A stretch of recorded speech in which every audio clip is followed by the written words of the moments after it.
වෙසක් කුඩු අලවනවද? ඕනේ මේ වෙසක් කුඩු ඉවර කරන්න කියලා ගත්තා. බාගේ සතුටුයි. දෝනි අලව හිටපු එක නේද? ඔව්. හරි හරි. දැන් අලුත්ම ක්‍රමේ මේකනේ නේ ලස්සනට වෙසක් කුඩු අලවන එක. ඒක හරි ලස්සනයි.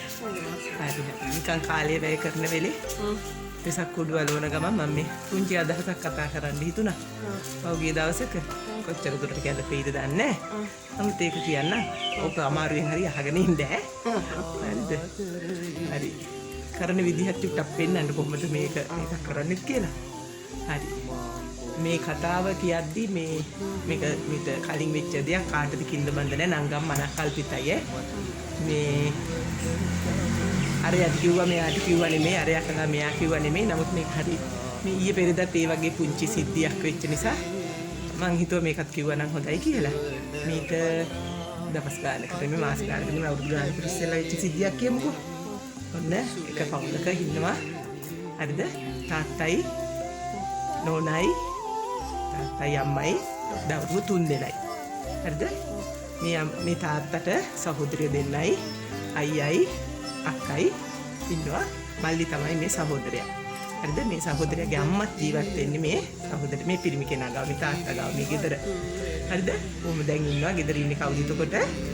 අම්මයි තාත්තයි දරුවෝ 3 දෙනයි. හරිද? අම්මයි තාත්තයි දරුවෝ 3 දෙනයි. අර ඒ තාත්තගේ අම්මයි. ඒ කියන්නේ ළමයිගේ ආච්චි ඉන්නවා. ආච්චි ඉද්දී උඹ දැන් ජීවත් වෙනවා. ලොකු සමගියකුත් නැහැ, ලොකු අසමගියකුත් නැහැ. සාමාන්‍යයෙන් ජීවත් වෙනවා කිසි ප්‍රශ්නයක් නැහැ. පවුලේ කට්ටිය සමගී. ඉතින් ආච්චි අම්මවත් බලාගෙන එයාලා ජීවත් වෙනවා.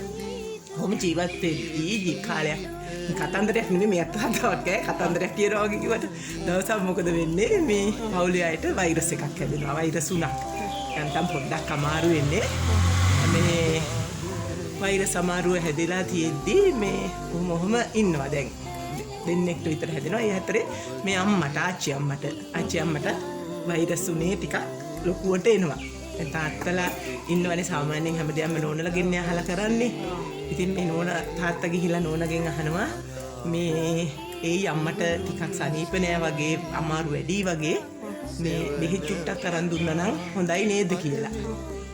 ඊට පස්සේ නෝන කියනවා ඇයි පැන්ඩෝල් පිටි දෙකක් බීලා බලන්න බැයිද කසාය ටිකක් එහෙම බීලා. ඊට පස්සේ මේ මහත්තයා කියනවා නෑ චුට්ටක් අම්මට අමාරුයි වගේ මං අම්මට ඉස්පිරිතාලේ ගිහිල්ලා බේත් ටිකක් අරන් දෙන්න. ආහා ඔච්චර මොන නම් ගිහිල්ලා අරන් දෙන එකයි ඇත්තේ කියලා දැන් මේ අම්මා කියනවා. අම්මා කියන ඉවර නෝනා කියනවා. නෝනා කියන ඉවර වෙලා දැන් ඉන්නවා. දැන් පහුවදා උදෙන්ම මේ තාත්තා මොකද කරන්නේ? තමන්ගේ අම්මවත් එක්කගෙන යනවා ඉස්පිරිතාලෙට බෙහෙත් ගන්න. ඉස්පිරිතාලෙට බෙහෙත් ගන්න ගියාම දොස්තර මහත්තයා මේ අම්මව බලලා ඉවර වෙලා කියනවා මේ පුතේ මේ අම්මට ටිකක් අමාරුයි වගේ මේක ටිකක් වෛරස් උන්න අමාරුයි අම්මගේ ඇඟ දුර්වල හින්දා චුට්ටක් මේ ඔරොත්තු දෙනවා අඩුයි අම්මව පොඩ්ඩක් ඉස්පිරිතාලේ නවත්තන්න වෙයි. ඉස්පිරිතාලේ නවත්තන්න වෙයි. එහෙමද ડોක්ටර්? පුළුවන් ද නවත්තන්න කියලා. හදි ඉතින් නවත්තන්න කියද්දි නවත්තන්න නැතු ඉන්න බෑනේ. හරි ડોක්ටර් මේ කමන්නේ අම්මව නවත්තන්න කියලා ඉවර වෙලා මොකද කරන්නේ අම්මව වාට්ටුවට දාලා අම්මා ඉඳ මං ඕන අම්මට ඕන රෙදි ටිකයි කොට්ටයක් අර එහෙම අරන් එන්නම් කියලා පුතා ගෙදර යනවා. ගෙදර ගිහිල්ලා ඉවර වෙලා දැන් නෝනට ගිහිල්ලා නෝනා ගාවට ගියාම නෝනා අහනවා අයිකෝ අම්මා කියලා ටිකක් අහනවා. එතකොට මේ මහත්තයා කියනවා දොස්තර කිව්වා අම්මා ඉස්පිරිතාලේ නවත්තන්න කියලා අම්මට ටිකක් අමාරුයි කියලා. මේ ඒක නිසා අම්මව නැවැත්තුවා. නෝනට ටිකක් කේන්ති යනවා. කේන්ති ගිහලා හරි ෂෝක් නේ. දැන් අම්මව නවත්තපුවම කවුද ඔවා කරන්නේ? කාව හරි ළඟ නවතින්න කියන්නත් ඇති නේද? කියලා අම්මා අහනවා. "ඔව් ළඟත් නම් නවත්තන්න වෙයි කියලා තමයි කිව්වේ." මේ කියලා දැන් මේ කියනවා තාත්තා. ඒතකොට කවුද ඔවා කරන්නේ? ටක් ගාලා මේ ගෙදර වැඩත් එක්ක මට පුළුවන් ද ළමයි ඉස්කෝලේ ගිහින් දාන්න ඕන. උයන්ඩ පියන්න ඕන, ගෙදර වැඩ බලන්න ඕන. ඌව කර හැකිද මට තනියෙන්? ටක් ගාලා කෝල් එකක් ගන්න අයියටයි අක්කටයි. අයියට අක්කට කියන අම්මව මෙහෙම ඉස්පිරිතාලේ නැවැත්තුවා කියලා. මේ කාටවත් බලන්න බෑනේ. සල්ලි ගෙවලා 3 දෙනා එක්ක අහුවෙලා කාව හරි ළඟ නවත්තමුයි කියන්නේ. අක්කට කියන්නේ ඉවරලා උදේට කෑම අරන් එන්න කියලා. අයියට කියන්නේ දවල්ට කෑම අරන් එන්න කියලා. මං කෑම ටිකක් අර හදලා දෙන්න. ඔයා රැට අරන් යන්න. නෝන මහත්තයලා ඉන්නවනේ සාමාන්‍යයෙන් ගැටුමක් ඇති කරගන්න අකමැති නිසා මොකද කරන්නේ වගිදා ගන්න නැහැ කියන දෙයට කියන කේන්ති ගියත් වැරද්දක් තියෙනවා කියලා දැක්කත් නෝනා හරි කියලා හිතාගෙන හොඳයි එහෙම කරමුයි කියලා මෙයා කෝල් කරලා අයියටයි අක්කටයි විස්තරය කියනවා අම්මව මෙහෙම නැවැත්තුවා පොඩ්ඩක් මේවා කරන්න. හොඳ ඔය අක්කා ගාව හොඳ බෙඩ්ෂීට් තියෙනවා, කොට්ට උර තියෙනවා. ඒවත් අරන් එන්න කියන්නේ අම්මට පොඩ්ඩක් නවත්තා මේ දෙන්න කියලා. එහෙම කියලා දැන් ඔහොම කරලා කොහොම හරි අම්මව දැන් ක්‍රමානුකූලව හිමින් වැඩ ටික වෙනවා. දැන් අම්මා ගාව පිට කෙනෙක් නවත්තලා තියෙනවා. හරිද? මාරුවෙන් මාරුවට දැන් එක්කෙනෙක්ට කෑම ගෙනියන්න බෑ මේ අම්මට. තුන් දෙනා මාරුවෙන් මාරුවට තමයි කෑම ගෙනියන්නේ. උදේට එක්කෙනෙක් ඩියුටි බාර ගන්නවා, දවල්ට එක්කෙනෙක් බාර ගන්නවා, හවස එක්කෙනෙක් බාර ගන්නවා. කොහොම හරි වෙලා දෙයියන්ගේ පිටින් මේ අම්මා දවසක් කමාරක් යද්දි හොඳ වෙලා ඉවරලා සුව වෙලා ගෙදර එනවා. මං කියවනේ පවුලටමයි අසනීප හැදුනේ කියලා. ඔන්න ඔහොම තියෙද්දිම ගෙදර බාල පුතාට මේ ගෙදර පවුලේ ලොකු දුව 10 වසරේ, දෙවෙනි දුව 8 වසරේ විතර, පොඩි කොළු පැටිය 3 වසරේ. මේ වෛරස් එකම මේ දරුවටත් හැදිලා පුතාටත් ගොඩක් අමාරුයි දැන්. හරිද? දුවට පුතාටත් අමාරු වෙනවා. නෝන මහත්තයා වැඩ ඇරලා ඉද්දිම ඒ පුතාට ටිකක් අමාරුයි වගේ වෛරස් එක අම්මට වගේද කියලා අහපුවාම අම්මට වගේ වෙන්න ඇති මේ ළමයට අමාරුයි ඉක්මනට ડોක්ටර් කෙනෙක් හම්බෙන්න යන්න ඕන. අම්මට ඉක්මනට හොඳ වෙච්ච හින්දා පුතාවත් ඉස්පිරිතාලෙටම එක්කයි යන්නේද කියනවා. ඊට පස්සේ පෙන්නන්න එක්කයි යන් කියලා කොහොම හරි පහුවදා උදෙන්ම එක්කයි යනවා. මේ ළමයාවත් ඉස්පිරිතාලෙට එක්කයි යනවා. ඉස්පිරිතාලෙට එක්කන් ගිහින් ඉවරලා දැන් ડોක්ටර් කියනවා පුතාටත් හැදිලා වගේ නේද, ළමයාත් හරිම දුර්වලයි, මේ ළමයාවත් නවත්තන්න ඕන දැන් ඉස්පිරිතාලේ.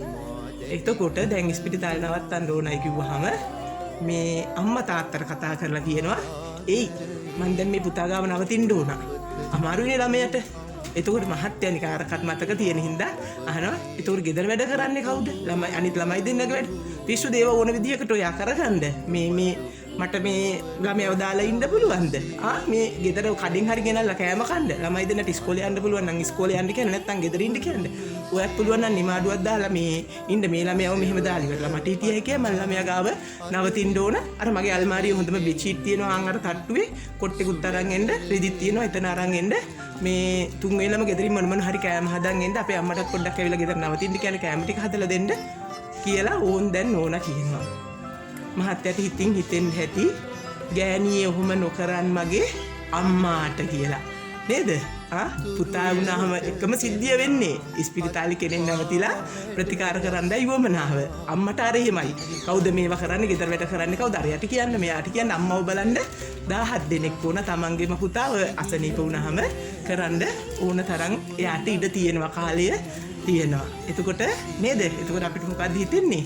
අම්මට අපිට වෙලාව කාලය නෙමෙයි නෑ, වෙලාව කාලය ධනෙ නෙමෙයි නැත්තේ අපේ හිතේ ඉඩ. දැන් අපිට පේනවා අපිට නැත්නම් තියෙන්නේ කාලය සුළුයි නෙමෙයි, අපේ අම්මලා තාත්තලා නෙමෙයි, අපේ හිතේ ඉඩයි කියලා. මේක ඔයාලට අයිති නම් අයිති කරගන්න අපි නෙමෙයි වෙන්න පුළුවන් සමහර විට. එහෙනම් මේක සලකා යමක් කියනවා නම් අයිතියක් වෙනවා. Para habutin na sumitawasak, just be like